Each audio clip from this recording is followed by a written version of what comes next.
a lot of things that have happened within our family units is that we've started to just push things under the carpet and pretend whatever we've experienced didn't happen. There's a lot of that happens within a lot of families, and we don't face what's actually happened to within our families a lot of the time, because it can feel difficult to do that. We feel guilty. We feel that we're breaking loyalty by looking at things that we've experienced, and that our parents have experienced and their parents have experienced, for example. And that means that having these conversations can bring up stuff for people, and it can be triggering, and it can mean that conversations that have not been able to be had can be had, and you can then start seeing the patterns for yourself. Like, you've experienced this because of that, I've experienced this because you experienced that, and now I'm the one who's got this pattern still showing up in my life. Do I leave it, or do I choose to do differently?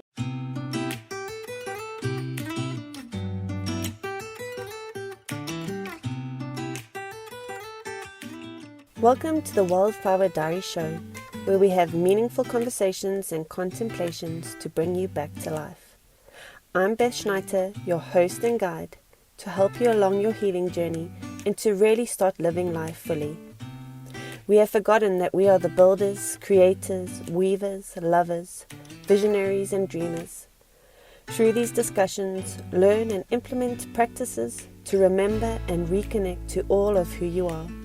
Your body, intuition, power, heart, voice, mind and magic are ready to be reclaimed so that you can make ripple effects of change that you know deep down you are made for. Let's get started with this week's episode.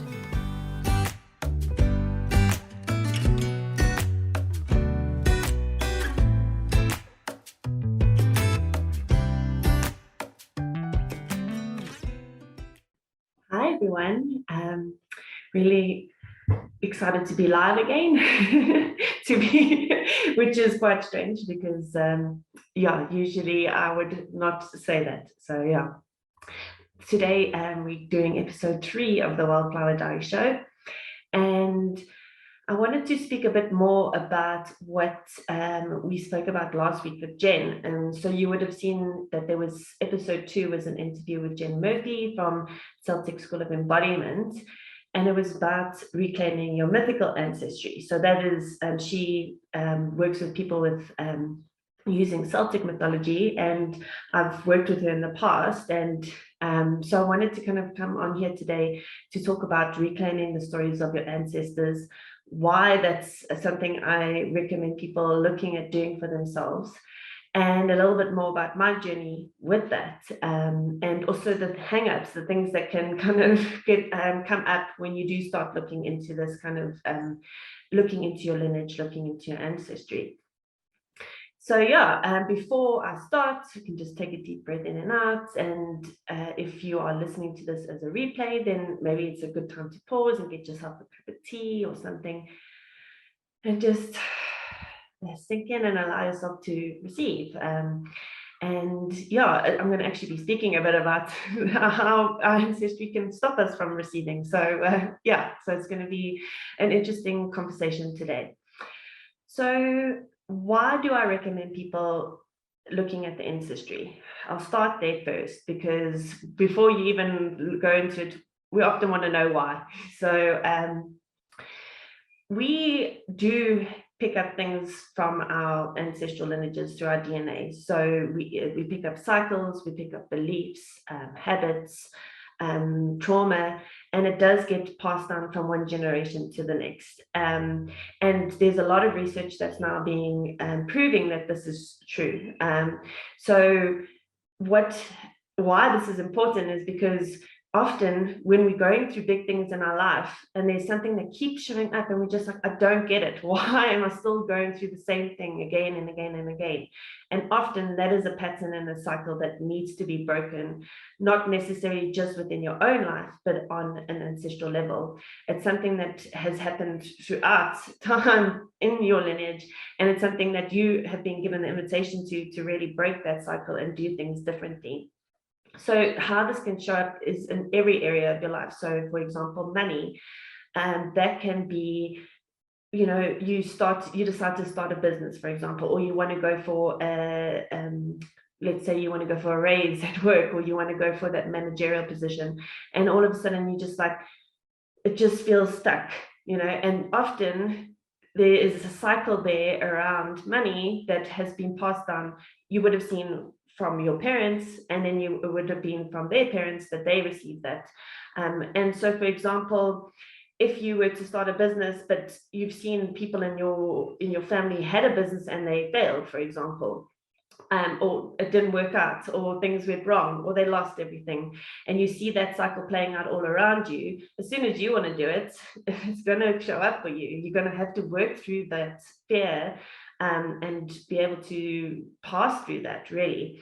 So money, it can show up in all sorts of ways. We have been from loads of generations, we've been brought up to be in a lack mentality, to come from a space of there's not enough to go around. So often it will show up with money first for people, and it often feels irrational. You're like, well, why can't I just move past this? And the only way to really move past it is healing ourselves, and that heals for our ancestors too, and doing things differently, showing up differently.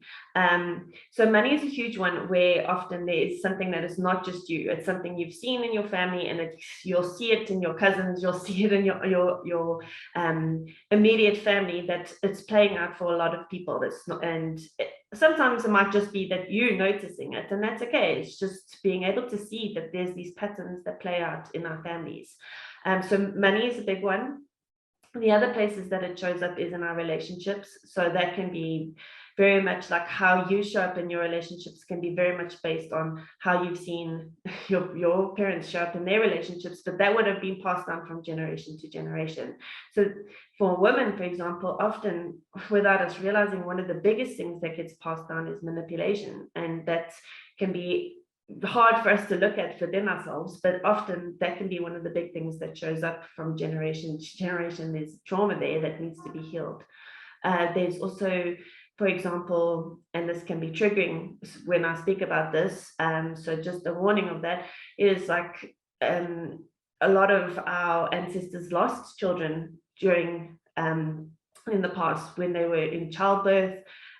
Soon after birth, children didn't survive in the same way, and often then you'll see that pattern start to continue down your lineage until someone will heal and say, okay, for example, for myself, like I had that miscarriage. When I've looked back into my ancestry, there's been a lot of child loss, and it's almost an invitation for you to heal for everyone, not just for yourself. Relationship wise, it can show up in so many different ways. It's just how we also show up for ourselves. If we've seen that you must always give, and taking and getting in return is not allowed, that is often sent down from generation to generation, because our ancestors lived mainly in that space of giving, and not really being able to receive, depending obviously where they were in the sort of social hierarchy. So yeah, I think it can show up in so many different areas of our life. So that's why it is important to kind of know a bit more about where you come from, what are the stories, what happened in the past, and to look at it through a different eye. And I call this curiosity, looking at it like, yes, this is what the history books are saying, but history has been written through the eyes of whoever won in wars, whoever had the ability to write something down. So it's also being critical when you look at these things, and not being like, what else can you see here, for example. So how this all came about for me is in a very ordinary way. I started to get, firstly, from a very young age, I was very obsessed with Braveheart. So that's the movie Braveheart with Mel Gibson. And I just was like super obsessed with it. But I wasn't Scottish, from a Scottish background. I had Irish ancestry that I knew of. And then there was also like the other side of my family, which I didn't know too much about, where my family came from. having been brought up in South Africa, so actually being cut off from where I came from, for example. So what happened is I was obsessed with Braveheart. Then my dad used to always tell us when we were younger that the Connors were the last kings of Ireland, and that I was an Irish princess. So that for me was like, oh, I'm an Irish princess, you know, and it was something that really connected me to my dad too. So you know, I come from a divorced family, so it was for me a link to him, and so those were the first little breadcrumbs that started when I was very young. And then I've always been interested in history. I've always been interested in these things. So not everyone is interested in that. So everyone's journey with how they go into this is different. But how it really started showing up for me was when I did start to look at my own healing, is then there was things that kept coming up, and I was like, I don't really get this. You know, why does this keep coming up? And when I started doing the deeper ancestral healing, my life changed in a huge way. And I will like forever say that it's life-changing when you start doing this work, because it's not something that people are just talking about that isn't real. It is very real. Like our ancestors, what they've experienced lives on through us. And we do have the choice now to do things differently and to break those cycles. And we're actually being called to do that, to step up and do that now. And the next part of my journey really came of going much deeper into where I come from, and the stories of my ancestors really came when from Outlander. So another red one again. So I got super obsessed with it, but not in a way that like I would, you know, we all watch something on TV and we binge watch every now and again, and it's you know, sometimes we're doing that for the wrong reasons, but sometimes, you know, we just need a reprieve, and that's okay, you know. And anyway, but it was very much like, okay, I'm super obsessed, I have got to watch the next one. And I think it was very much with the first season, and then I slowly was like, okay, it's cool. But the first season just opened something up inside of me, and I was like, oh, let me start looking into Celtic stuff. What is this all about? And that's when I came across Jen. And that's when I started to do a lot of the things with her through the Celtic School of Embodiment. And I realized that I come from a lineage of healers with my mom's side too, with the plants. And it just opened up a whole new world for me. Okay, so I started to really get a bit obsessive about it, and started this family tree, which my family tree now has like 300 people on, but it just kept coming by itself by following these little breadcrumbs really. And then I also really worked intensely with this through one of my healers called Joy. And yeah, it's just been completely transformative to do this work. And it started to realize that a lot of the stuff we experience is so much more than just our minds. And it really is spiritual, and it's hitting us in our heart space. Our hearts have closed because of everything that's happened. And we often struggle to look at our own pain. We really struggle to look at our own pain because we're not willing to look at the pain of the world. Like we struggle to look at what's happening to the person next to us because we can't look within us, you know. And it's very much like, it has changed the way I look at the world by looking at this, to look at like what has happened in the world for us to get to this point now, and how did we get here. And when you start to see like everything humanity's been through and how we've gotten to where we are now, from a much more curious and critical point of looking at it, it really starts to make sense about why we struggle with so much that we are struggling with in our current lives. And we feel like we're so much more evolved than our ancestors were because we've got technology and we've got all of this, but we've really lost connection to the land, we've lost connection to the earth, we've lost connection to each other.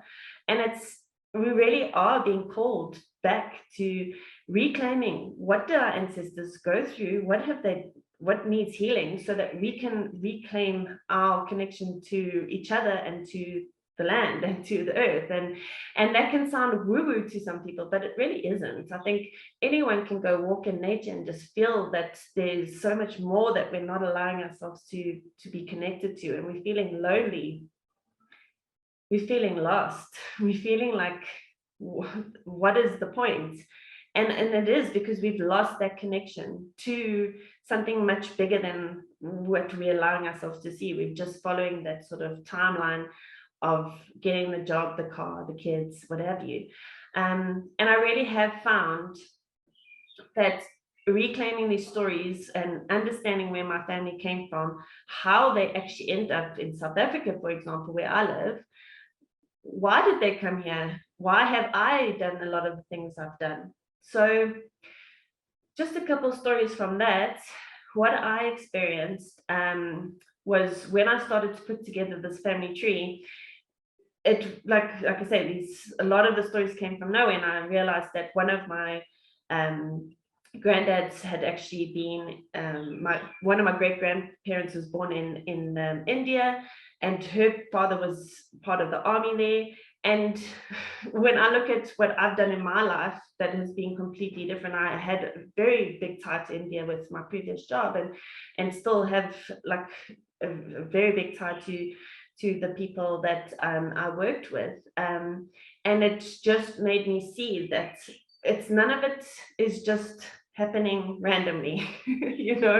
None of it, everything I do differently is healing for what has happened in the past. And so that is one of the things that stood out to me. And then obviously starting to see that I actually have a whole lineage that I didn't even know about, because my granddad, he was born out of wedlock and his father's unknown. So on that side, for example, I'd known that he had some roots to, say, Germany and Spain, but I had no idea where I can't trace that lineage because there's no way of tracing it. But I keep being drawn to Galicia, for example. So that's a breadcrumb. So I allow myself to follow that. So I think for a lot of people, it's like they don't know where to start. It's like, and it's also very difficult to trace these things. And often it means having conversations within our family about these things. And that's why it's also very potent, because we then have to open up and ask, what did your parents experience? What have their parents experienced? And that can bring up a lot of words for people, because a lot of things that have happened within our family units is that we've started to just push things under the carpet and pretend whatever we've experienced didn't happen. There's a lot of that happens within a lot of families, and we don't face what's actually happened within our families a lot of the time, because it can feel difficult to do that. We feel guilty. We feel that we're breaking loyalty by looking at things that we've experienced, and that our parents have experienced and their parents have experienced, for example. And that means that having these conversations can bring up stuff for people, and it can be triggering, and it can mean that conversations that have not been able to be had can be had, and you can then start seeing the patterns for yourself. Like, you've experienced this because of that, I've experienced this because you experienced that, and now I'm the one who's got this pattern still showing up in my life. Do I leave it, or do I choose to do differently? And that's the invitation that this sort of reclaiming the stories of your ancestors really gives you. So the other thing with it is, like, just allow yourself to follow whatever comes up for you. It doesn't have to mean now that you need to go get a 300 people family tree like happened for me, because that was just my journey. But it is just being like, where did my grandparents come from? Like, what did they do? Like, where did their parents come from? What did they do?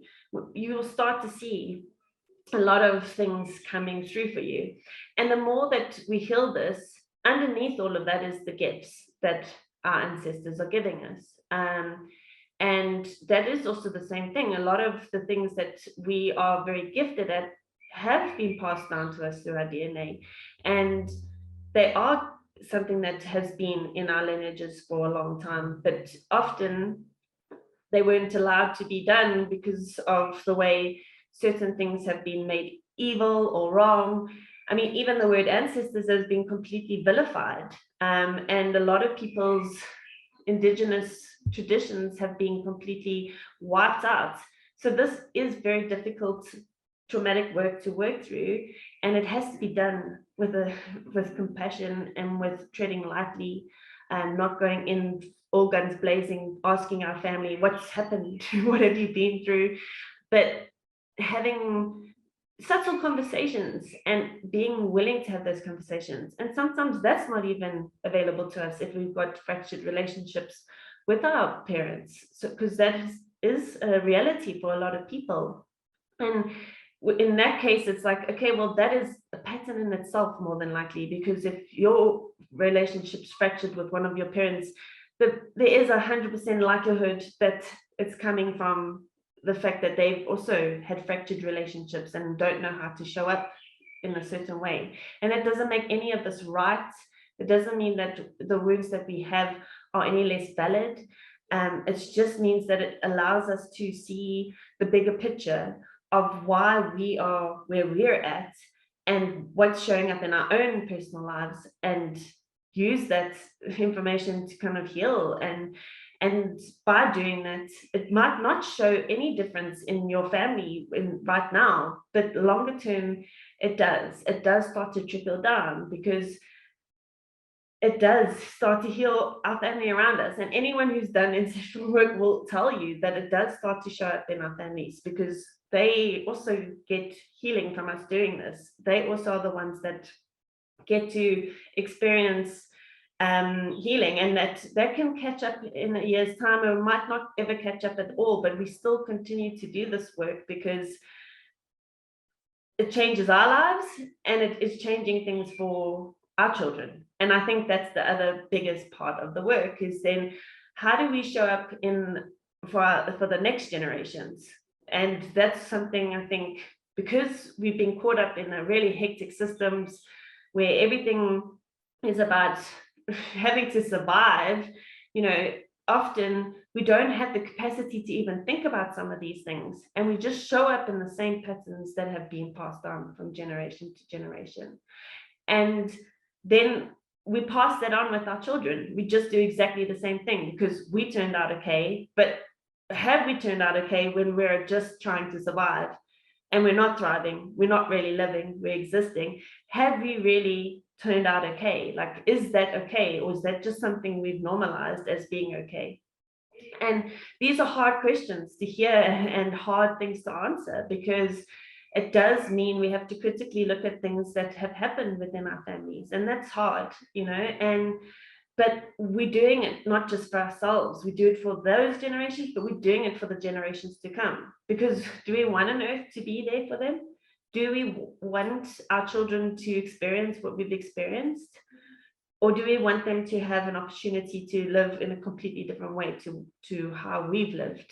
And I know even if you're not a parent, it's like you still showing up in children's lives in one way or another through the circles of friends that you have, or your family having kids, or however that happens. Most people have access to other generations.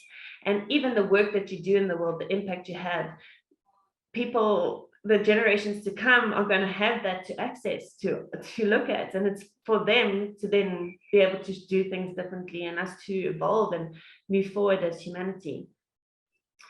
So I think the biggest thing for me is to just say, be curious about this kind of work, and be curious to look at the patterns that you keep seeing showing up in your life. Be curious to healing yourself, and knowing that doesn't mean you're being disloyal. It doesn't mean that you are saying that whatever your parents did was not enough. It's not that. It's just that we've got to admit that there's wounds that we are all carrying that are stopping us from actually living, and being curious about what more is possible if we were to heal, if we were to let these things go, if we were to reclaim whatever has been lost throughout the millennia, because we have been forced to live like robots, to be disconnected from each other, being disconnected from the land, being disconnected from if whatever you want to call God, source, whatever your spiritual beliefs are, being disconnected from that. Because you can't find that connection without finding it through yourself. And it's very difficult to find any connection to anything if you've not looked within. So yeah, I think I'm going to leave it there today. But if you are interested in looking at the stories of your ancestors and you want to know more about how I did that, feel free to just reach out. I'm happy to do more on that and explain exactly how I did it. There was definitely a lot of amazing stories that I found along the way, and a lot of gifts that I've found I have that I've been able to reclaim. And that for me has just been absolutely life-changing. And being able to see things in a way that is much more compassionate for myself as a human. Like, we're all like human. Like, even if you do this work, it's not to become superhuman and be above everyone else and be better than anyone else. And it's doing it so that we can be free, and that starts with firstly starting to free ourselves, and then seeing how do we help other people become free. And that's been that work has done that for me. It's really helped me to start being able to look at my own pain and other people's pain without turning my eyes away, without trying to avoid it. Because the more that you're able to see the pain that we've been through up until this point, and then your own and then others, we can then change, we can then move forward. So yeah, I thank you for listening, and I hope you enjoy this, and that you get something out of it. And if you're curious, feel free to reach out. Have a great day. Bye.